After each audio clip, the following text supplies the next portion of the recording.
como executivos e como companhias, a gente passou a perceber a beleza de ser capaz de criar um ambiente que esteja apto a receber diferentes personalidades e serem bem acolhidas. A audácia é algo raro da gente ver no ambiente de trabalho. Seja audacioso. Tome cuidado o quanto que você se poda. Tome cuidado em tentar nos copiar. Você tem a sua versão, você tem o seu jeito de entrar na sala.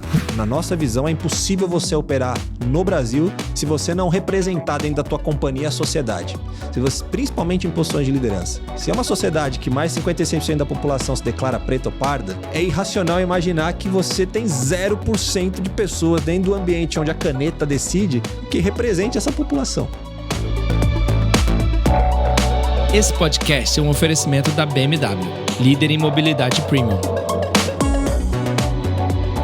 Esse é o podcast Lugar de Potência. Lições de carreira e liderança com o maior headhunter do Brasil. Afinal, tem 1,94 m. Vambora? Hoje eu tenho o prazer de receber um líder que transformou R$ 84 por mês de um curso de inglês em uma carreira que quebrou barreiras e abriu caminhos para o topo do mundo corporativo. Nascido na cidade patriarca, zona leste de São Paulo, ele sonhava em ser jogador de futebol, mas que por motivos adversos mudaram o seu caminho. Foi então que um tio, vendo o potencial, decidiu investir em um curso de inglês. Um gesto que se tornaria o divisor de águas de uma vida inteira.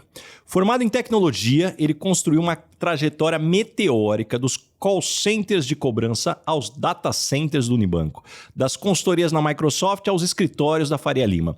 Em 2015, ele chegou à EF Education First e 3 anos depois, aos 31 anos, tornava-se o primeiro executivo negro a liderar a operação brasileira da maior empresa privada de educação do mundo, uma multinacional sueca com 52 mil funcionários. Agora, o que o seu currículo não conta é que ele ainda mantém o sotaque da Zona Leste com orgulho, é um dos poucos CEOs negros do Brasil. Ele criou o movimento Mover, que já formou milhares de lideranças negras em grandes corporações e acredita que a educação é a única ferramenta capaz de quebrar ciclos de pobreza e transformar destinos. Diretamente dos estúdios da Heineken Zero, Eduardo Santos, que honra ter você aqui no Lugar de Potência. Baza, obrigado, prazer, obrigado pelo convite. Essa conversa demorou a sair, mas quando nós nos encontramos aqui depois de alguns anos, né, e você pôde me receber no teu escritório, eu disse a você, né, era um sonho meu voltar ao escritório da Michael Page também, depois de quase 10 anos de uma das entrevistas que eu passei aqui pela Michael Page, e receber teu convite para falar nesse lugar de potência, né? Você que é um cara que todos nós admiramos e é um cara unânime entre os nossos amigos, entre o mercado. Para mim é um privilégio poder contar um pouco aqui da minha história e aprender com você por mais essa hora juntos aqui. Vamos lá, que eu tenho muitas perguntas aqui. Vamos nessa. E como sempre eu começo... Eduardo, onde a Cegonha te entregou? Você vem de uma família de executivos da Faria Lima ou tem uma história diferente para contar? Eu venho de uma família que sequer saiu do bairro para empreender, né? Eu venho de uma família de executivos da zona leste de São Paulo, onde por uma característica da nossa família, da forma como a coisa foi se encaminhando, eu fui o primeiro garoto da família a sair do bairro para iniciar um início de carreira profissional, né? Até a minha geração, todos os primos ficaram no bairro, tentaram empreender nos negócios da família, né? A família segue lá na bela cidade patriarca, no extremo da Zona Leste. E quais eram os seus sonhos de carreira quando você era mais jovem? Eu tive esse privilégio de ter a minha primeira ambição como profissional ou como potencial profissional era sair escoltado para trabalhar. Porque foi essa a experiência que eu vi de um executivo do Unibanco num final de semana, visitando a casa de uma amiga da minha mãe. Minha mãe era uma corretora de seguros. Naquela época, o CAC do corretor de seguros era panfletagem no semáforo, né? Então a gente ajudava a minha mãe a preparar os panfletos no final de semana para que durante a semana ela fizesse a prospecção dela. Num daqueles finais de semana, na casa de uma amiga dela, às 3 horas da tarde, o filho da amiga dela se prepara para sair para trabalhar e eu vejo que ele sai escoltado para trabalhar. Ele era um analista de mainframe do Unibanco. Eu falei, cara, isso é a coisa mais sensacional que eu tinha visto até aquele momento. Um analista com segurança. Mas, cara, como é que você sai escoltado para trabalhar? Isso é demais. Isso te traz, isso é muito relevante, né? Eu falei, cara, eu quero sair escoltado para trabalhar. Antes da bolsa de inglês, foi a primeira bolsa que eu recebi do Alexandre.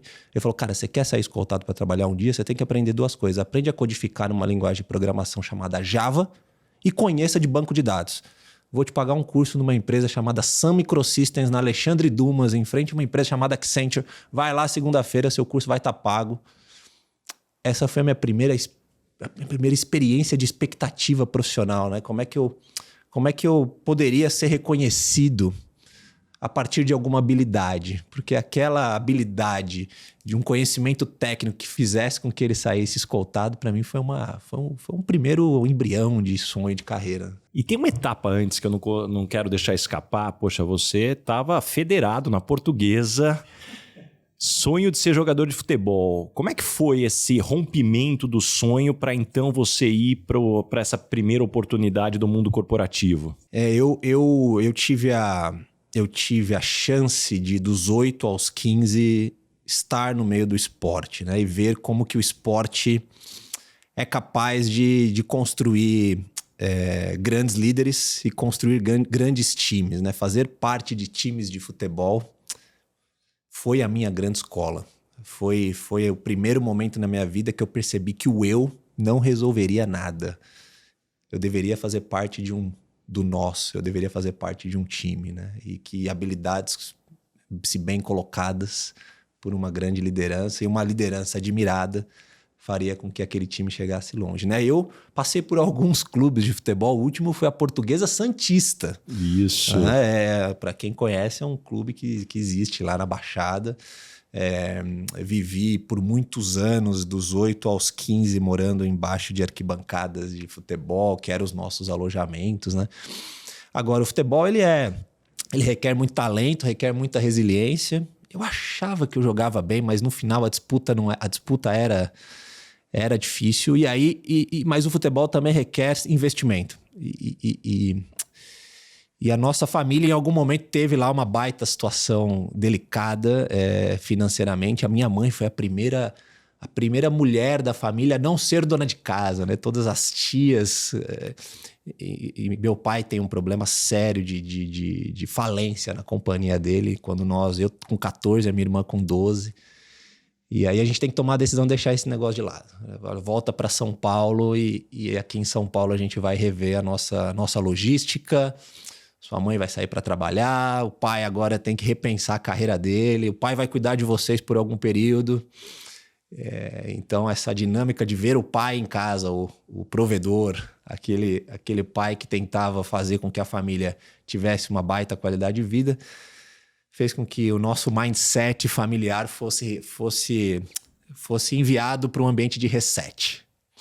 E esse reset foi uma das coisas que caíram, um dos pratos que ficaram para trás foi o futebol. E nesse reset aqui, você começou falando anteriormente da oportunidade do teu tio pagar um curso de inglês para você. Como é que foi como é que chegou essa oportunidade? Que conversa ele teve contigo para colocar na mesa? Ou foi algo que você pediu e já tinha essa noção da importância? Engraçado, esse meu tio até hoje mora no mesmo vizinho da minha mãe, né? Ele nunca viajou para fora, não sabe o que é uma viagem internacional, não fala inglês, os filhos dele não falam inglês, não passaram por escola de inglês. Mas ele fez uma analogia que eu lembro até hoje, quando eu voltei para casa definitivamente da jornada. Ele falou, cara, se você quer ter uma carreira profissional e você quer ter sucesso na vida, você precisa jogar a Série A. A Série A no ambiente corporativo depende de algumas coisas. Se você não falar inglês, cara, é Série B pro resto da sua vida. Você vai ficar, no máximo, trabalhando aqui no bairro com o seu português. Aqui a gente não precisa de inglês. Se você quer extrapolar a nossa bolha, você precisa de algumas competências. Uma delas, eu acho que é um tal de inglês. Tá aqui, ó. Custa R$ 84, um curso de inglês numa escola chamada FIS, que ficava num bairro chamado Penha, né? E aí, como o futebol fazia parte da minha rotina, eu tinha 7 horas por dia de futebol. Eu fiquei com 7 horas livre. Eu fui pro início do ensino médio, depois não tinha nada para fazer. Então eu ia pro ensino médio de manhã, saía do ensino médio, almoçava e passava a tarde no FISC. Fazia 1 hora de aula e o restante eu ficava ajudando na escola. Então eu comecei a criar empatia por essa ideia de estar num ambiente onde um tal idioma inglês era plantado ou era vendido como uma habilidade importante para aqueles jovens. E aí fiz todos os livros do FISC, refiz todos os livros do FISC, fiquei lá uns 3 anos. E eu não tenho dúvida alguma que nas salas de reunião que eu visitei até hoje na minha carreira, se tecnicamente eu não era o melhor preparado das salas, a minha capacidade de ser a minha melhor versão no idioma inglês, ou próximo da minha versão em português, foi o que me destacou até agora, né? E quando você percebeu que falar inglês não era apenas um idioma, mas talvez uma chave para outro mundo? As minhas 2 graduações não foram de ponta, né? Eu tive que financiar a minha própria faculdade e tal, né? Então, quando eu saí da Tivit, foi meu primeiro grande emprego, né? Eu lembro até hoje quando eu vi um mainframe pela primeira vez, que me lembrou o Alexandre saindo para trabalhar. Eu falei, cara, isso aqui é o tal do mainframe, né? Foi emocionante. Mas eu saí da Tivit para trabalhar numa consultoria que implementava sistemas de CRM da Microsoft. É uma das maiores consultorias que teve no mercado na época. E os sistemas de CRM da Microsoft estavam começando a serem implementados no Brasil. Tinham poucos engenheiros Microsoft brasileiros que sabiam implementar. Então tinha muito contato com a Índia, tinha muito contato com a Microsoft na Europa. Então, ali eu senti o primeiro baque, porque eu vivia a Zona Leste no final de semana. E segunda-feira de manhã eu estava num ambiente onde era natural o telefone tocar. Precisa falar inglês, precisa resolver um chamado aqui de um sistema e você tem que ligar lá na Índia, você tem que fazer parte de uma conferência onde você precisa conseguir transmitir sua dor para que, uma vez entendido, as pessoas consigam te ajudar a evoluir nesse cliente. Esse foi um baque, isso foi em 2004, né? E ali eu comecei a colocar um pouco daquilo que eu aprendi no FISC, né? Um pouco da estratégia de gramática, o uso da gramática, o uso da compreensão oral, escutar outros sotaques, né? Inglês, no final do dia, é você ter a oportunidade de conhecer uma nova cultura, não necessariamente você trocar uma simples comunicação, né? Então, o inglês vai para além de uma simples conversa. Esses primeiros meses de trabalho numa consultoria Microsoft, que interagia com profissionais de diferentes partes do mundo, foi um baita baque. Foi aí a hora que a coisa começou, que eu comecei a levar mais a sério o desenvolvimento dessa habilidade de forma um pouco mais séria, né? Fui fazer intercâmbio muito tarde, já quando eu estava na IF, com 28 anos de idade, né? Mas esse início foi muito difícil. E nessa dinâmica, puxa, a gente está falando de muitas etapas que você foi vencendo. Primeiro, o aprendizado inglês. Depois eu sei que você foi um dos primeiros da tua família a fazer faculdade. Como é que era esse peso de ter essa oportunidade? Teus pais entendiam essa tua ambição? Bom, era mais fácil explicar para minha família e para os meus amigos do bairro que o que eu fazia era consertar a impressora, porque colocar contextos de data center, isso para nós lá era algo muito distante, né? A pergunta é ótima, porque eu acho que hoje nós, como executivos e como companhias, a gente passou a perceber a beleza de ser capaz de criar um ambiente que esteja apto a receber diferentes personalidades e serem bem acolhidas, um ambiente de fato inclusivo. Eu acho que na nossa época, hoje eu com 39 anos já posso falar na nossa época, né? Isso era bem mais diferente, né? Essa dicotomia de você sair de um ambiente onde a escassez prevalecia e vir para um ambiente de abundância, de recursos, com pessoas que não conhecem necessariamente a sua realidade, é também uma escola. É também uma escola que não tem muito playbook, né? Mas você encontra pessoas na sua trajetória que te pegam pela mão, né? No primeiro momento você não percebe isso, né? No primeiro momento você acha que é só mais um líder te cobrando uma meta, só um líder te cobrando chegar num resultado. E aquele meu início, líderes que conseguiam fazer eu aterrissar no ambiente da Berrini, na minha primeira visita ao prédio da Microsoft, eu sonhava entrar no prédio da Microsoft quando o ônibus passava na Marginal Pinheiros, do outro lado da Marginal, para ir para Ponte João Dias, lá no centro empresário. Eu sonhava aquilo ali, né? Chegar naquele ambiente pela primeira vez, foi muito importante ter pessoas do meu lado que me conduziam e que me davam conforto para eu tentar ser um pouco daquilo que eu poderia contribuir, um pouco da minha melhor versão. Mas criar essa segurança psicológica não foi algo que estava no meu radar. E falando de mentores, que feedback específico que você lembra de algum mentor que te pegou pela mão, que talvez mudou sua forma até de se comportar profissionalmente? Tem um grande amigo, tá até hoje no mercado, na Oracle, né? E ele foi um dos meus primeiros líderes na Capstone, na época. Ele falava: Edu, audácia é algo raro da gente ver no ambiente de trabalho. Seja audacioso. Tome cuidado o quanto que você se poda. Tome cuidado em tentar nos copiar. Você tem a sua versão, você tem o seu jeito de entrar na sala. Coloca isso para fora, perceba quais são as suas fortalezas e tenha certeza que as pessoas reconheçam essas suas fortalezas nos seus primeiros 5 minutos na sala de reunião.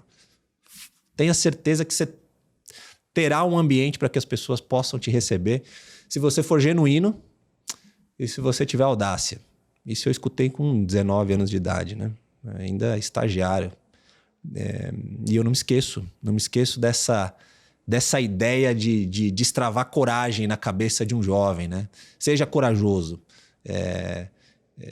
Se você errar, seja corajoso para dizer que você errou. Mas reforce a coragem em dizer que você estava tentando entregar o teu melhor.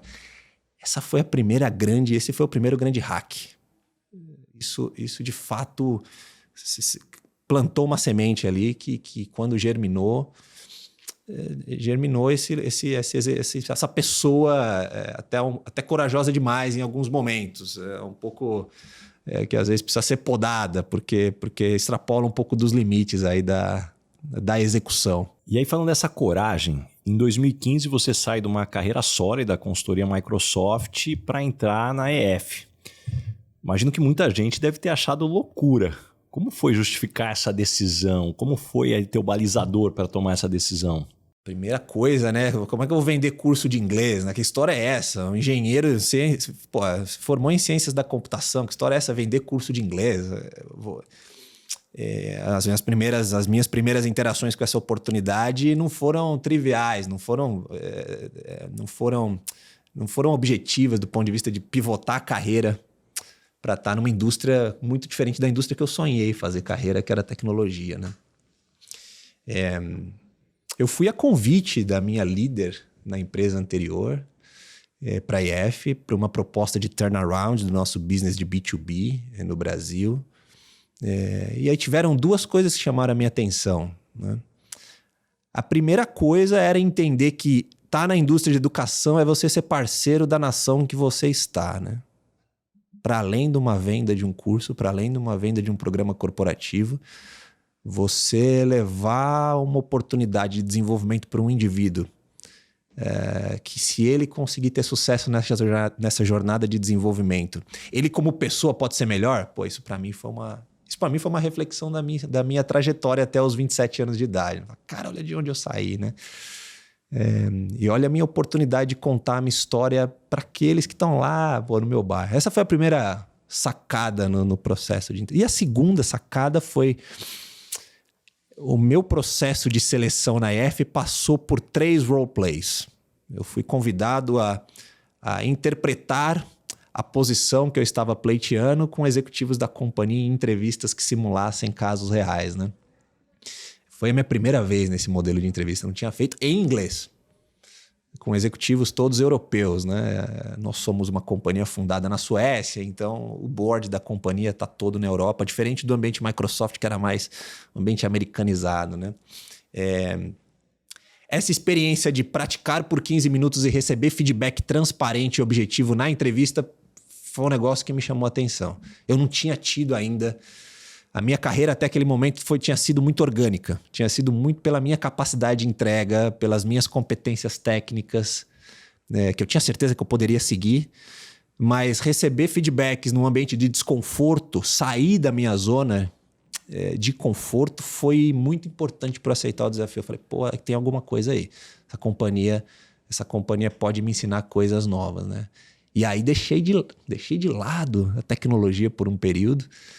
A gente pode dizer que a educação hoje virou um ambiente onde a tecnologia é muito presente, né? Mas foram esses dois elementos da decisão que contribuíram para a minha mudança de rota. E já que você puxou aí o tema desconforto, 3 anos depois, aos 31 anos, você vira o CEO, líder da operação brasileira.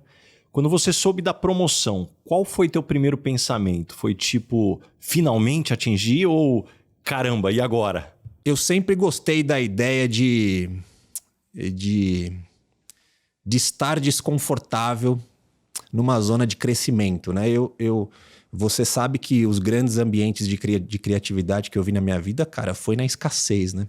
Eu acho que é muito legal você desenvolver criatividade na abundância, mas quando você está num ambiente de escassez, você não faz ideia do que as pessoas são capazes de fazer, né? Você está num ambiente muito humilde, onde você tem lá um pai de família que precisa... Aquilo ali é criatividade pura, meu. Não é só grit, não é só resiliência. Tem também um ambiente de criatividade, né? A promoção para mim foi um convite de abundância, pô. Você ser o country manager da companhia, tão novo. Eu falei, pô, abundância, né? E agora na abundância, o que a gente faz? Pô, a gente traz os elementos da escassez. Bora acelerar com uma mentalidade de... crescer muito rápido enquanto a gente está no desconforto, né? Então foi um choque, eu não fui preparado, não foi uma decisão que a companhia alimentou, foi uma decisão top-down, porque a minha líder foi para uma posição América Latina e no dia lá, no último dia do ano fiscal, falou, cara, amanhã bate o relógio, vai começar tudo de novo, tá aqui, esse é o P&L, vou te acompanhar por um quarter. É hora de você assumir. Essa paixão pelo desconforto, mas trazer os elementos da criatividade que a gente aprende lá no ambiente de escassez foi o que me despertou para aceitar. E Country Manager, 31 anos. Você vai liderar pessoas mais velhas e experientes. Qual foi tua estratégia para ganhar o respeito dessa turma sem talvez soar arrogante ou mesmo inseguro? Foi combinar o jogo na largada. Eu sou um cara extremamente objetivo e transparente. Acho que essas são habilidades que, às vezes, num ambiente de insegurança, o líder tende a titubear, né? Tende a tomar cuidado de como entregar algumas mensagens e dentro de um contexto de segurança que eu acreditava que eu tinha com as pessoas que estavam na companhia na época, também entregando a minha vulnerabilidade, falar, galera, eu acho que eu conheço um pouco do negócio, mas eu preciso aprender muito mais com vocês, porque agora essa é uma nova jornada, né? Mas de maneira muito objetiva contar qual que era o pace, a dinâmica que eu imaginava que a gente deveria seguir dali em diante, com muita vulnerabilidade na mesa, foram as estratégias iniciais. Muita coisa deu errado, né? Muita coisa a gente aprende fazendo. Eu sou da crença de que não há possibilidade de você ensinar se você não sentou para aprender, né? Mas ser muito objetivo e transparente na largada foi a forma que eu encontrei de tocar o dia a dia com o time. E Edu, você lidera uma empresa sueca no Brasil. Quais as principais diferenças culturais entre o estilo de liderança nórdico e o brasileiro que você precisa navegar aí diariamente? A companhia ainda está no capital fechado, é uma companhia familiar, né? O nosso único investidor é a família fundadora, né? O nosso fundador, ele está vivo, os 2 filhos estão no controle da companhia. E nós temos muito claro os nossos elementos de cultura, né?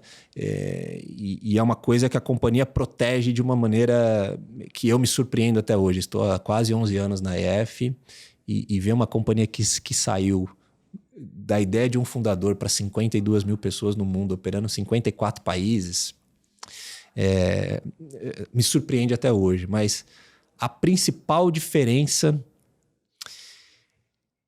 é a paixão pela construção conjunta. O Nórdico, a nossa companhia é uma companhia que não tem o top-down, as decisões de cima para baixo, como padrão da sua forma de decisão, né? Ela não é um padrão dos nossos líderes. Então, o consenso ele precisa ser construído para que as decisões sejam tomadas, né? E nesse ambiente de consenso, se você não cria segurança psicológica nas pessoas, se você não dá às pessoas a oportunidade de navegar e se apresentarem para os seus pares, construir relações com os seus superiores ou com os seus liderados, essa pessoa não funciona na EF, né? O ego dentro da companhia, é claro, como uma companhia que tem um pace de vendas e um playbook muito bem estruturado, é óbvio que a gente fomenta protagonismo, fomenta o sucesso individual das pessoas, mas o ego não pode estar na sala em momentos importantes de decisão do negócio, né? E esse foi um baque. Eu achava que eu sabia falar inglês quando eu cheguei na EF, né? E você se comunicar em inglês dentro de uma habilidade técnica é uma coisa.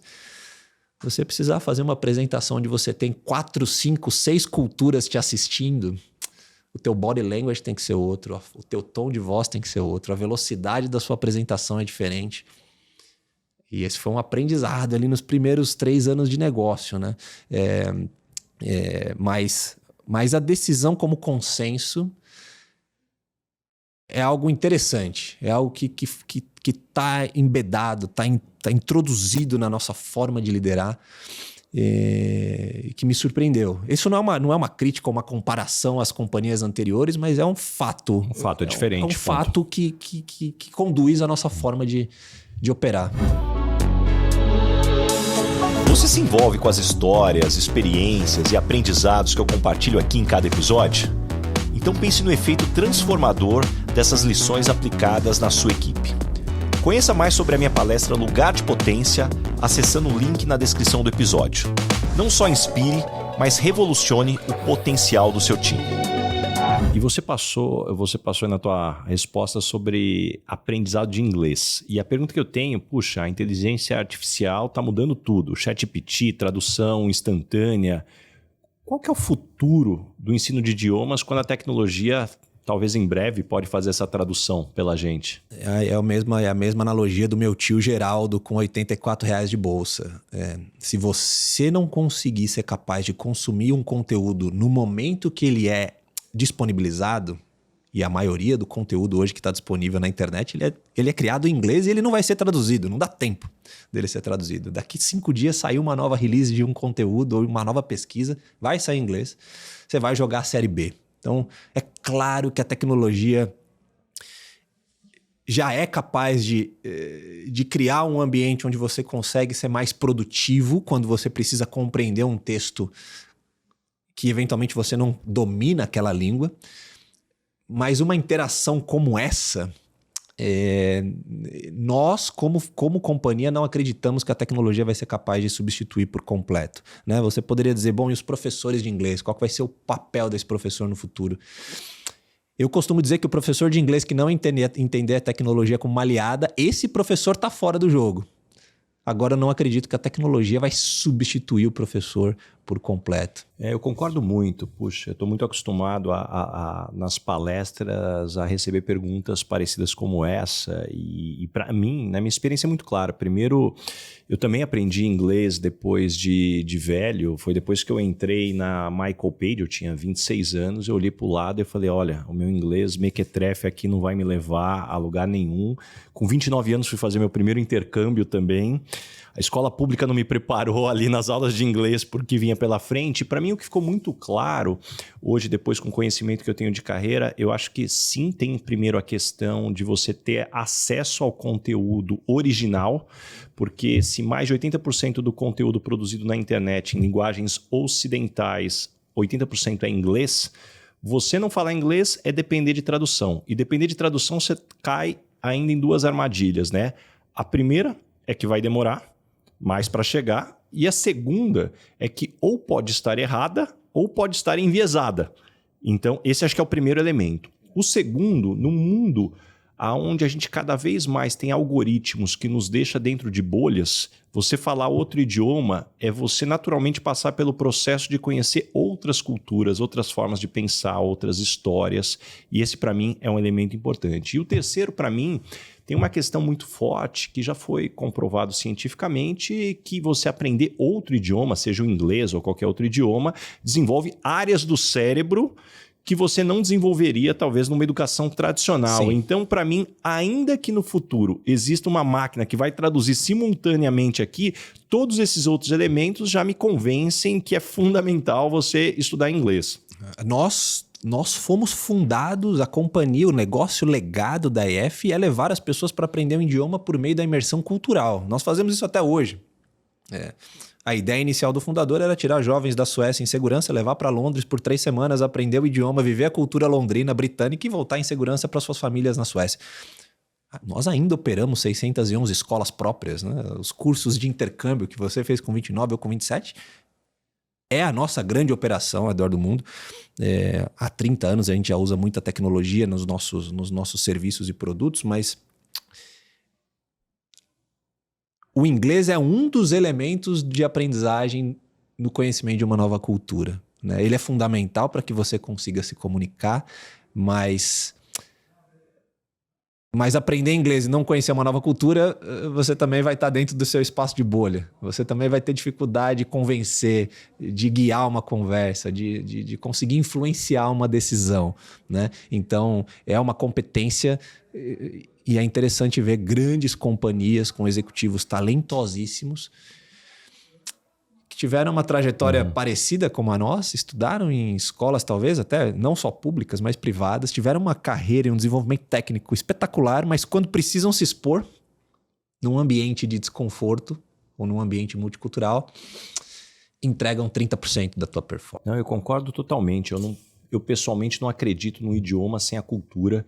Quando eu comecei no mercado de trabalho, talvez alguns ouvintes vão se lembrar, se falava muito do Esperanto, que era o idioma que foi feito para que todas as pessoas se comunicassem, mas que não tinha esse elemento de cultura e história. E, enfim, eu imagino que esse foi um dos motivos que ele acabou não evoluindo. Mas o ponto que eu quero puxar contigo, o Brasil ensina inglês há décadas na educação pública, né? Se a gente pensar aí, algumas escolas públicas ensinam já há mais de 100 anos. Mas a maioria das pessoas, assim como eu, sai do ensino médio sem falar nada, né? Eu brinco que eu aprendi o verbo tobe, né? Não é nem o verbo to be, é o verbo tobe. É isso aí. O que está errado estruturalmente no nosso modelo? Eu acho que hoje nós temos a oportunidade dentro da companhia de interagir com o gestor público. Posso contar um pouquinho mais depois o que é esse pilar do nosso negócio, né? Todo mundo concorda que educação é importante, né, para o país, né? Se você conversa com ministros de outras áreas de um governo, todos concordam que o investimento em educação deve aumentar, que o investimento em educação deve ser olhado com lupa.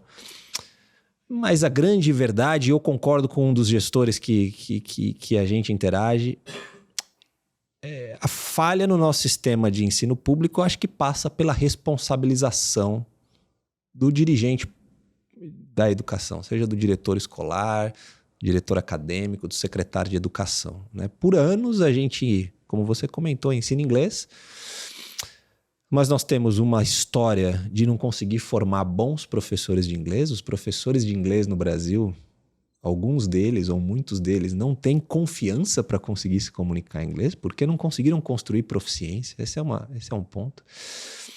A segunda coisa é que o inglês ele é uma habilidade. Para você aprender esse idioma, você precisa estar num ambiente de de prática, você precisa se desafiar. E o livro físico, ele te traz conhecimento, mas ele não te permite prática. E se você está numa sala de aula pública com 45 alunos que estão em diferentes níveis, com um professor que não necessariamente tem os melhores recursos para promover a prática, em escala vai ser impossível você produzir pessoas que falam inglês com segurança, né? Então, acho que responsabilização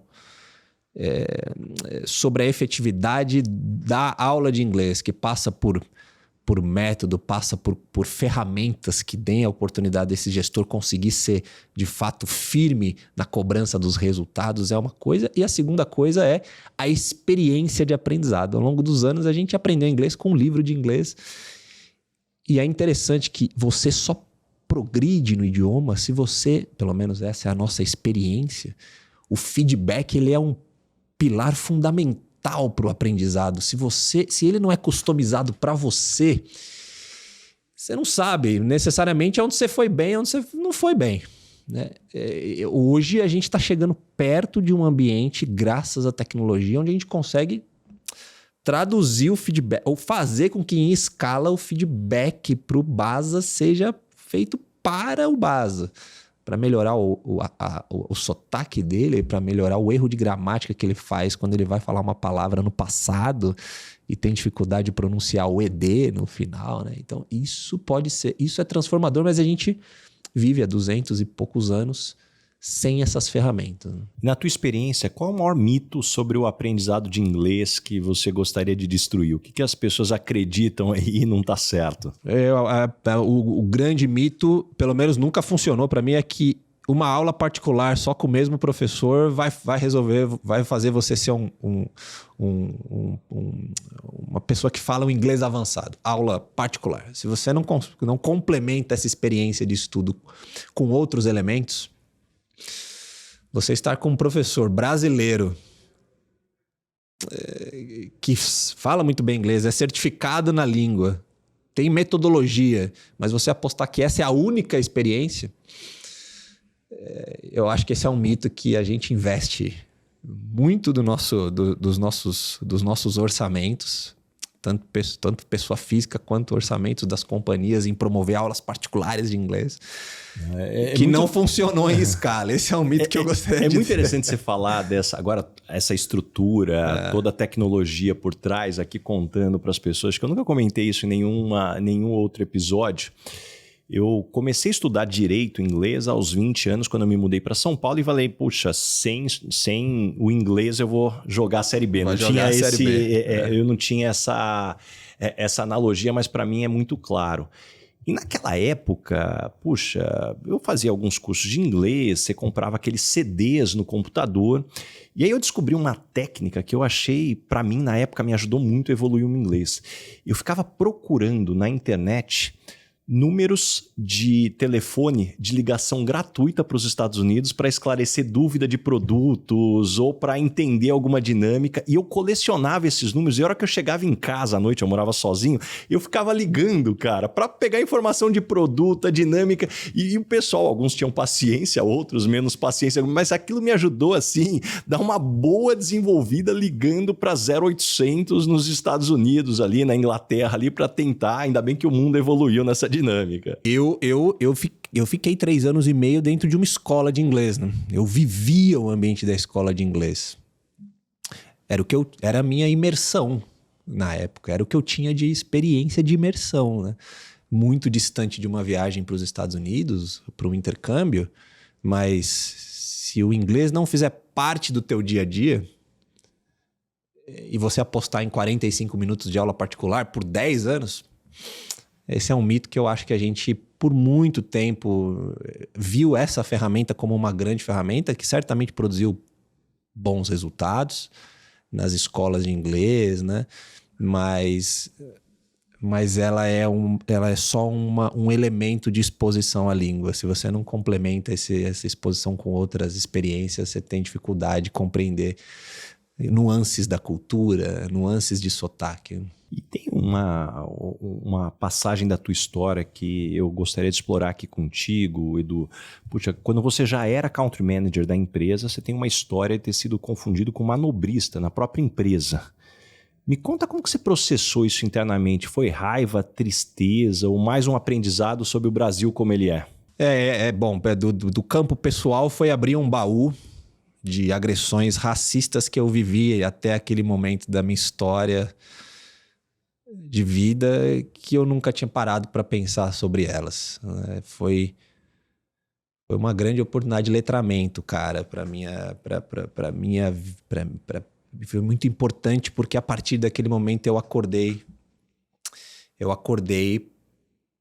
para a realidade do ambiente corporativo que foi construída por nós, executivos, e pelas nossas companhias, de acreditar que o perfil ideal do executivo tem um padrão, tinha um padrão, um executivo... Um estereótipo. Estereótipo do executivo que está sempre com um certo dress code dentro de uma sala, né?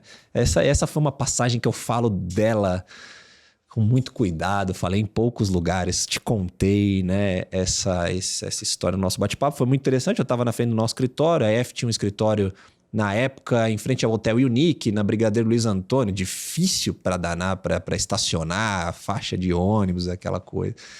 E na frente do escritório, na época tínhamos o manobrista, os seguranças do escritório, chega um cliente... Eu quero um escritório walk-in, né? Era uma loja de compra de cursos de intercâmbio. Os pais iam muito com seus filhos, né? Na pandemia isso mudou e agora já voltou de novo. Nosso escritório está aí nos Jardins. Ele entrega para mim a chave. Eu era o único homem negro dentre os 4 que estavam ali. Os outros eram homens brancos, né? Então foi uma oportunidade de reflexão pessoal, foi uma oportunidade de colocar a companhia numa rota de entendimento sobre o que é necessário para uma companhia operar no Brasil. Na minha opinião, é mandatório que uma operação multinacional que chega no Brasil precisa entender o Brasil e precisa falar o brasileiro, não é só falar o português, precisa entender a cultura brasileira, e parte importante da nossa história é se aprofundar na estrutura racista que o ambiente corporativo construiu e que está presente nos corners dos nossos escritórios, né? Então... E nessa dinâmica, Edu, acho que tem um trabalho muito bonito aí que você ajudou a criar um movimento, mover com outros executivos. E nessa conversa, eu imagino que até para conseguir ter tantos CEOs aliados, vocês tiveram que convencer talvez CEOs mais céticos sobre diversidade. Hoje, na tua experiência, qual que é o argumento mais eficaz, talvez, para alguém que ainda não entendeu essa dinâmica? É uma questão social, moral, financeiro? Como estruturar essa conversa? O Mover ele foi criado por 7 companhias, grandes companhias de bens de consumo. Ali, momentos posterior ao fato que aconteceu no Carrefour, né, ao assassinato no Carrefour, e a primeira beleza do Mover é que são 7 CEOs brancos, os fundadores, né, à frente de grandes companhias que decidiram, num compromisso público, atuar nessa pauta num ambiente que eles dominam, que é o ambiente da porta para dentro das nossas companhias. Ser claro o que a gente quer que dentro do nosso negócio aconteça sob a perspectiva de inclusão racial e de eliminação do racismo. Então, essa é a primeira beleza que me chamou a atenção quando eu fui convidado pelo, à época, CEO da Mondelez, o Liel, um dos fundadores, que hoje está lá na Alpargatas. O nosso convite veio porque educação seria um pilar importante para fazer com que a gente conseguisse em escala formar a próxima geração de líderes negros, né? Então essa é a origem do Mover. A IF foi a 13ª companhia a chegar no Mover. Hoje eu estou no meu segundo mandato como presidente do conselho. Nós somos 62 companhias hoje signatárias ao Mover. Temos um orçamento anual de mais de 16 milhões de reais. Então as companhias fazem o funding, elas colocam lá e é o orçamento do CEO, a gente brinca, é da gaveta do CEO que a gente vai buscar essa cota, né?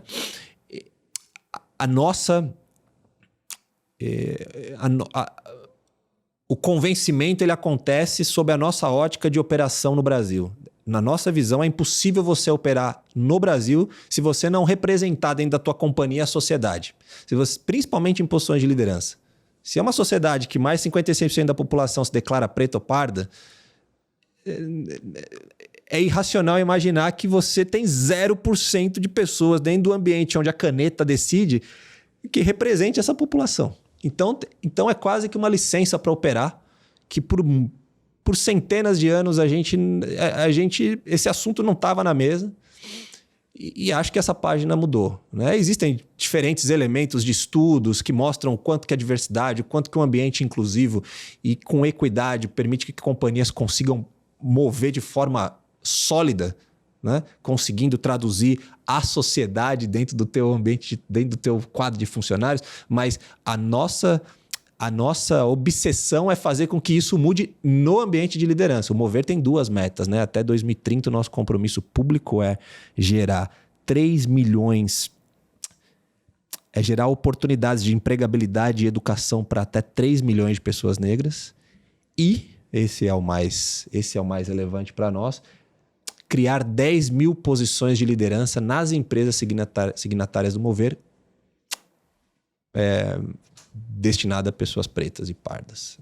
E, Edu, você foi o primeiro da família a fazer faculdade, um dos primeiros ali da vizinhança a vir para o mundo corporativo, o primeiro CEO negro, um dos poucos CEO negros do Brasil. Carregar tantos primeiros é libertador ou sufocante? Não, é libertador,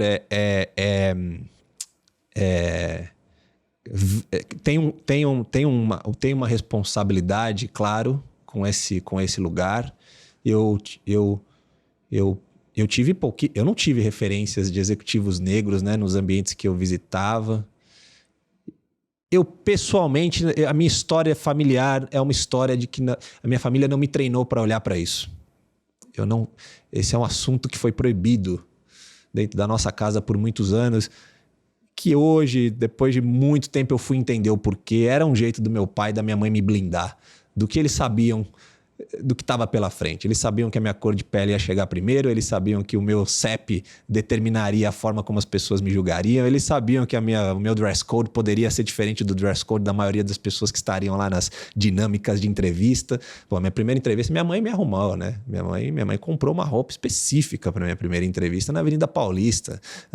Foi comigo. Me deixou lá, quase passou maquiagem em mim, porque ela sabia que ela precisava fazer um setup que me desse chance de chegar na mesma linha de largada. Então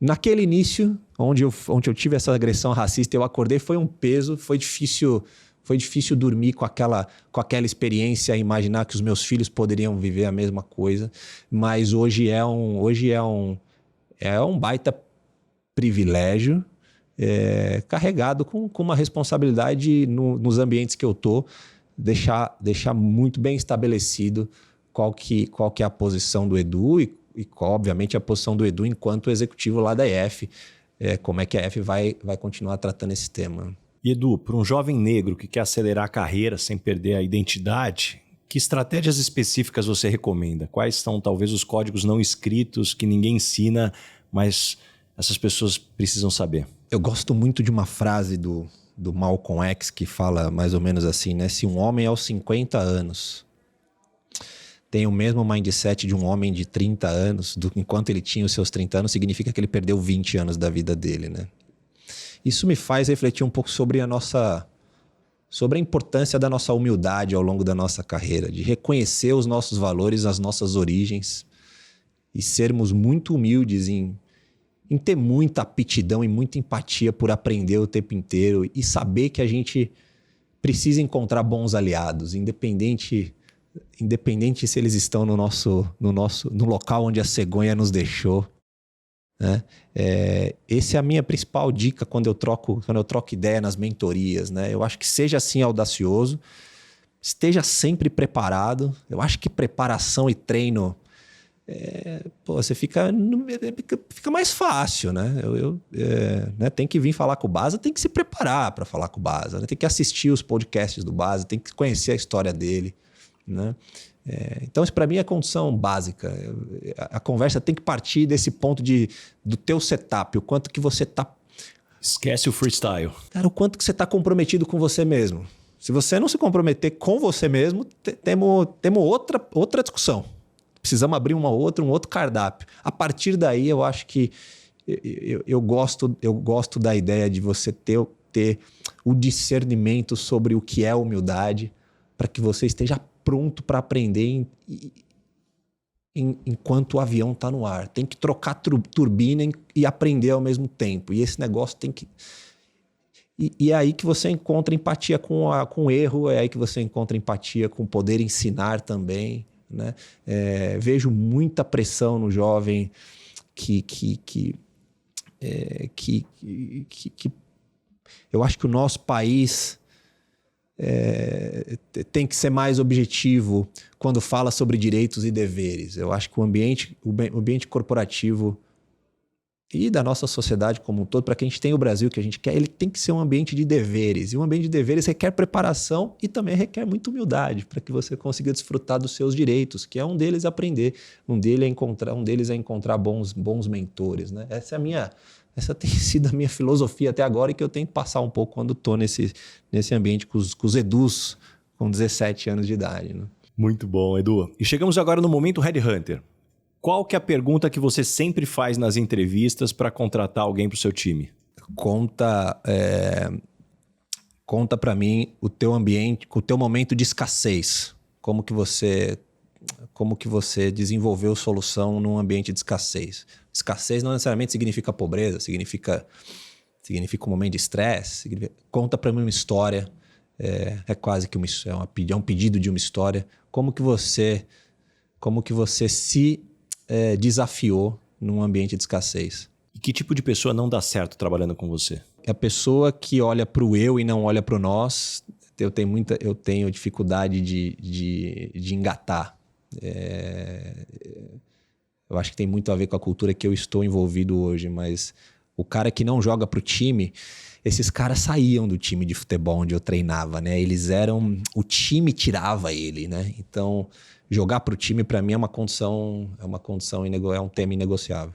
E quando as pessoas não gostam de você, normalmente qual é o motivo? As pessoas me acham muito introvertido, né? Eu sou um ótimo... Os feedbacks que eu recebo é que eu sou um ótimo ouvinte, atento aos detalhes, mas as minhas decisões não são na hora. Eu calculo as minhas decisões, nem sempre elas acontecem no momento que as pessoas têm a expectativa que eu responda. Isso frustra o pessoal, eu tenho essa clareza.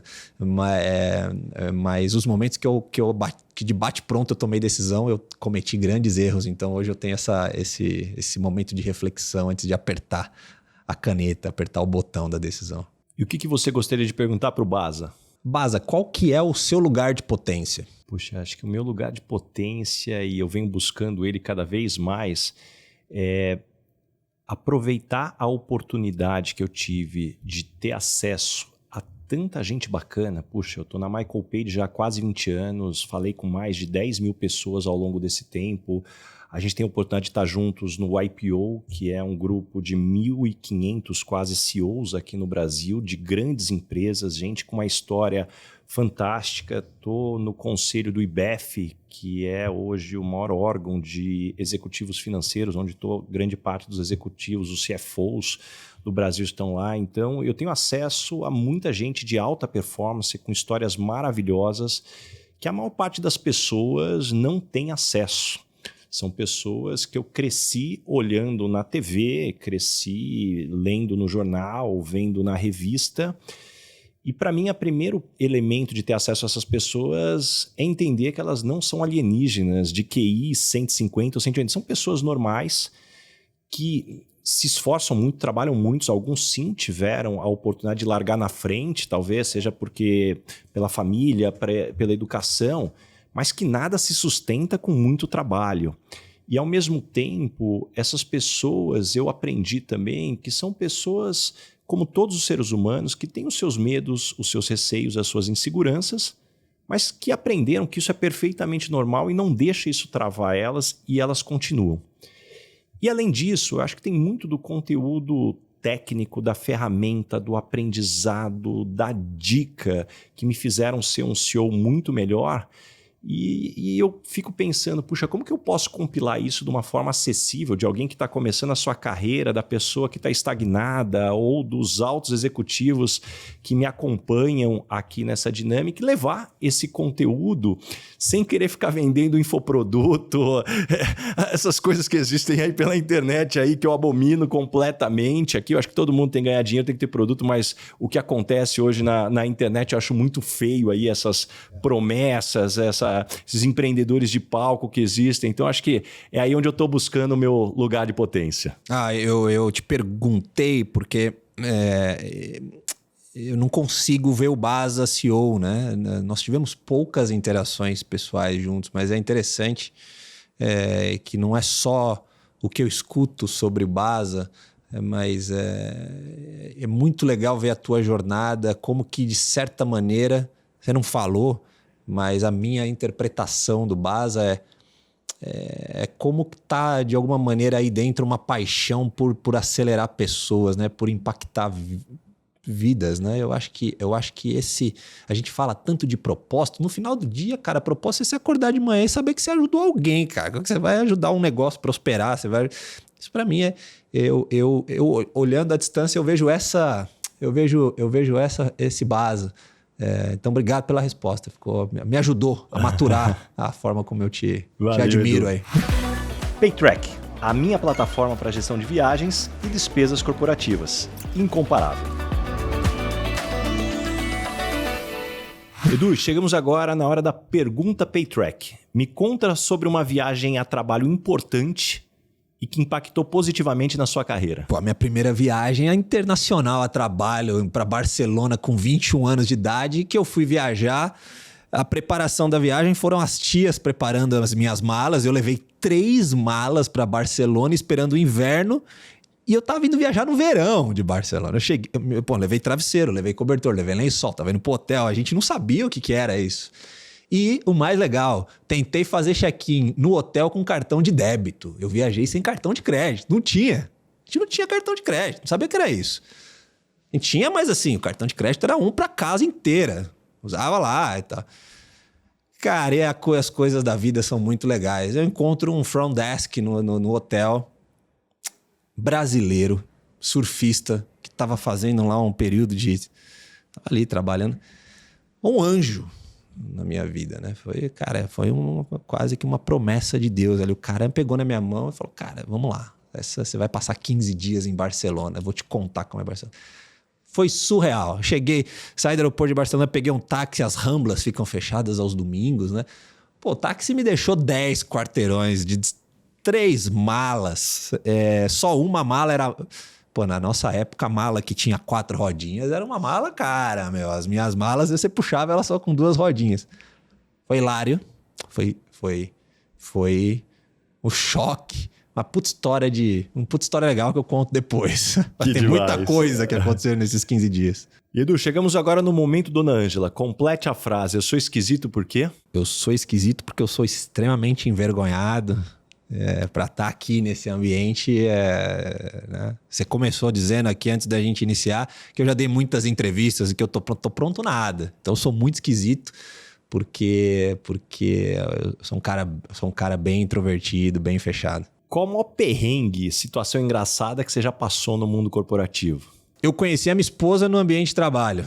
Nós casamos 1 ano depois.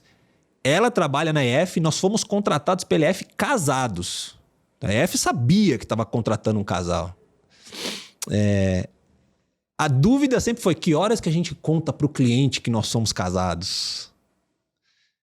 Cara, e a primeira vez que a gente contou, a gente descobriu a beleza de ser super genuíno e super vulnerável, seja no ambiente cliente-fornecedor, seja no ambiente interno da companhia, mas tiveram as primeiras histórias para contar. Pô, esse casal, essa turma que está te ajudando no projeto, by the way, tem lá os dois ali são casados. Tem histórias engraçadíssimas no início, ali nos primeiros anos de EF, que pô, a gente lembra até hoje, grandes clientes corporativos do nosso canal B2B, que quando souberam, tiraram muito. Só falaram, cara, essa é a coisa mais normal que tem, pô. Que bom que vocês são profissionais competentes e que sorte da EF de ter um casal aí, né? Não, e tava tudo certo, cara. Não tinha nada de errado. Não foi no show do Coldplay, cara. Tá tudo certo. Tudo certo, tudo dentro das 4 linhas. E caminhando agora pro final, Edu. O nome desse podcast é Lugar de Potência. Agora eu te pergunto, qual que é o teu lugar de potência? Que tipo de situação ambiente pode jogar que você brilha? Eu gosto de estar à frente do barco do rafting. Eu não sou o líder, eu não gosto do líder que está lá atrás só coordenando. Eu gosto de estar no front. Então, quando o problema e os momentos de decisão das equipes chegam, o meu lugar de potência tá junto. É contar para os caras que se eles precisarem do meu input, que eu vou com eles até o final. Eu acho que a gente, obviamente, tem o playbook de liderança com diferentes habilidades e competências, mas nesse momento de mercado que a gente vem vivendo, onde a mudança acontece muito rápido, eu acho que tá junto com o time, respirando o dia a dia do time de vendas, do time de criação, tá lá em design de produto, tá pensando com a cabeça do cliente. Isso me deixa extremamente motivado.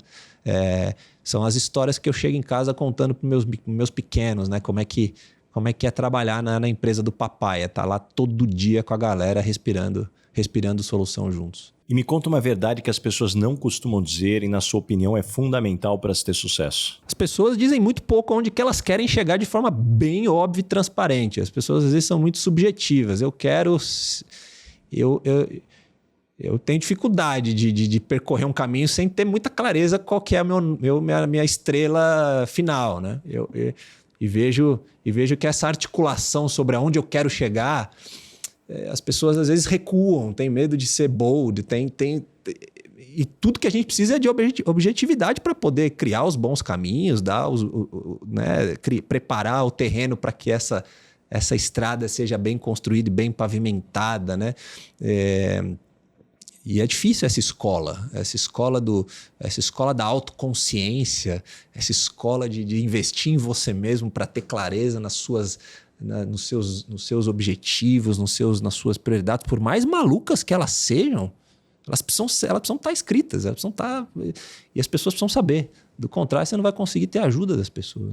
E o que você aprendeu nos últimos 12 meses, seja em conhecimentos ou habilidades? Eu liderei a companhia nos últimos 6 anos, fizemos o nosso negócio B2B crescer, somos um dos maiores mercados da EF, ajudando grandes companhias a fazer com que o teu orçamento de treinamento e desenvolvimento seja bem alocado para essa competência de ensino de idiomas, né? E nos últimos 12 meses a gente decidiu, dado um negócio que tem crescido rapidamente, a gente decidiu colocar nossa companhia a favor de políticas públicas e levar soluções disruptivas para a sala de aula. E eu tenho aprendido muito sobre o que é educação pública, quais são os desafios e as oportunidades. E ter estudado na escola pública desde o 3º ano do ensino fundamental até o ensino médio, voltar para a sala de aula pública e fazer alguma coisa lá de novo, tem sido um aprendizado, tem sido uma paixão aí que eu tenho desenvolvido nesses últimos meses. E deixa algumas dicas de fontes de conhecimento. Como é que você se mantém informado e se desenvolve? É ótimo, né?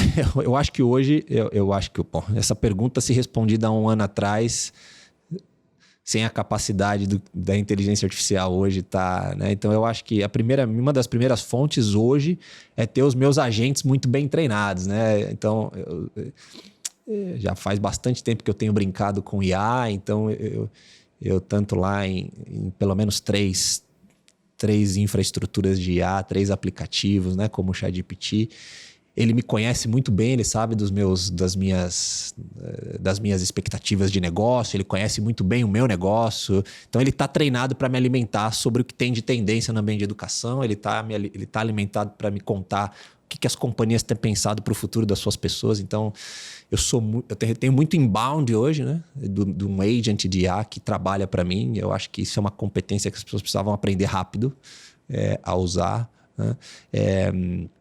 E eu tô no momento de vida de voltar para uma leitura usando algumas leituras de ficção para eu conseguir encontrar o meu momento de descanso, né? Eu tenho muita energia, amo esporte, tenho 2 crianças extremamente aceleradas, mas eu tenho aprendido muito na leitura, né?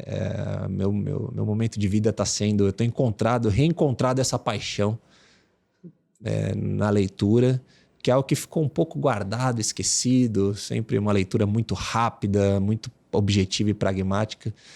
Meus momentos hoje de reflexão têm me ajudado muito a deixar as minhas ideias mais claras e saber controlar melhor os meus momentos de decisão. E me indica 3 pessoas bacanas para eu convidar para esse podcast ter uma conversa como essa. Eu tenho uma admiração pelo Marcelo Zimet, CEO da L'Oréal, um cara que decidiu entender Brasil de um jeito muito interessante, colocou a companhia dele, tem uma jornada de crescimento lá. Esse é um cara que eu admiro, a gente está sempre juntos, né? Eu respeito a jornada, a resiliência e a postura do Maurício Rodrigues, o CEO da Bayer, Crop Science. Somos nós 2 os únicos CEOs negros no Mover hoje, né? Então lá, acho que a história dele é uma história... Tá no IPO conosco, entrou junto comigo lá, quase no mesmo momento. Ele é um baita jogador de vôlei. Eu já joguei vôlei com ele ali na praia, ali no evento ali, cara. E o cara joga bem além de tudo aí. Mas é um cara que tá no nosso círculo e a gente tem muita admiração. E por fim, nos últimos 7 anos, é nosso cliente, que é o secretário de Educação de São Paulo, Renato Feder, IPO também. O IPO também, amigo nosso, fazendo um baita de um trabalho. Trouxe um outro mindset para a educação pública, né? Um CEO que decidiu aposentar a chuteira de executivo e virou um gestor público, né? E foi uma história construída, né? Pensou... Era o sonho que ele tinha de fazer a doação em vida, né? Eu acho que vale a pena escutar a história pessoal dele. É muito, muito conhecida por todos aqui que nos assistem, mas o que ele tem feito dentro da educação pública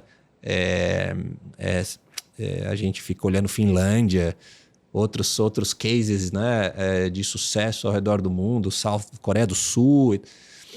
Pô, vamos olhar o que o Renato Feder está fazendo aí em São Paulo, né? E uma pergunta que eu faço para todo mundo que passa por aqui. O que é felicidade para você? Eu acredito que o presente não existe, porque o presente é isso, é um ponto, né? E o ponto é um valor zero, né? Ponto numa equação, ele tem valor zero, né? Então, felicidade é você ser capaz de estar presente, vivendo o presente que não existe, porque ele passa muito rápido, né? E às vezes a gente negligencia um pouco os nossos momentos. A gente se deixa levar pela agenda, se deixa levar pelo ambiente dos negócios e não necessariamente a gente está 100% naquele lugar, né? 100% feliz. Eu, por muito tempo, fui o jovem que pensava ser presidente da Microsoft, olhar para o futuro, só futuro. De novo, ser objetivo no futuro é muito importante, mas estar 300% focado no presente, se autoavaliando.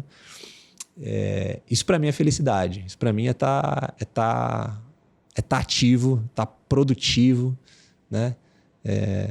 E eu acho que isso transmite para quem está interagindo comigo uma boa energia, cria um bom ambiente. Acho que as pessoas que interagem conosco merecem 300% do nosso momento, né? Principalmente hoje, que é onde a gente é abastecido por milhões de mensagens e bombardeado por decisões. 1 hora sem olhar a sua caixa de e-mail já é a gente precisa sair desse lugar e estar 300% presente. Isso para mim é estar feliz e estar pleno na nossa performance. Adorei. E pra gente fechar, como é que as pessoas te encontram? Que projetos que vem pela frente? Bom, as pessoas me encontram muito... Eu sou péssimo no meu LinkedIn, né? O pessoal tá aqui do lado, sabe, briga comigo, mas eu acho que sou bem acessível no meu LinkedIn, nas redes da EF. A gente tem... O meu mandato é um mandato América Latina, né? A nossa região, dado toda a mudança geopolítica que o mundo vem vivendo, eu acho que a América Latina é o go-to place de muitos negócios. A gente tem um universo de talentos na América Latina, não só no Brasil, abundante, onde a gente precisa ser capaz de fazer com que... como negócio, a gente precisa fazer... Essa é a missão das nossas companhias, né? Que opera a América Latina. Você também toca Latam, sabe o que eu estou falando. Então a gente tem uma grande oportunidade de expandir a nossa principal operação no Brasil, que é a nossa operação B2B, essa operação para escolas na América Latina, é onde eu tenho colocado minha energia.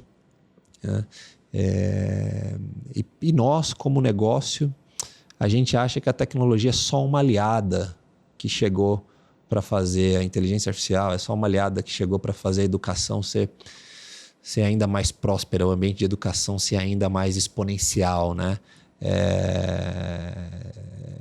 Ter isso como missão para os próximos anos, poder multiplicar as chances de mais basas e mais edus aí da educação pública em ter uma trajetória pessoal e profissional feliz. É o grande projeto aí nos meus próximos 3 anos de mandato na EF. Muito bom, Edu. Adorei. Eu tenho certeza que todo mundo que nos escutou até aqui saiu com páginas e páginas de anotações, muitos insights, muitas lições. Muito obrigado mesmo. Aliás, quem já está nos escutando aqui, já aproveita, compartilha esse episódio com todos os amigos, manda nos grupos de WhatsApp, que tem muito conhecimento mesmo. Muito obrigado, Edu, mais uma vez por abrir essa agenda aí que faz tempo que a gente estava tentando, conseguimos aí, adorei essa nossa conversa. Baza, prazer, muito obrigado, 200 episódios, né? Mais de 200 episódios, de novo um privilégio estar com você aqui, sucesso, abraço. Obrigado. Valeu.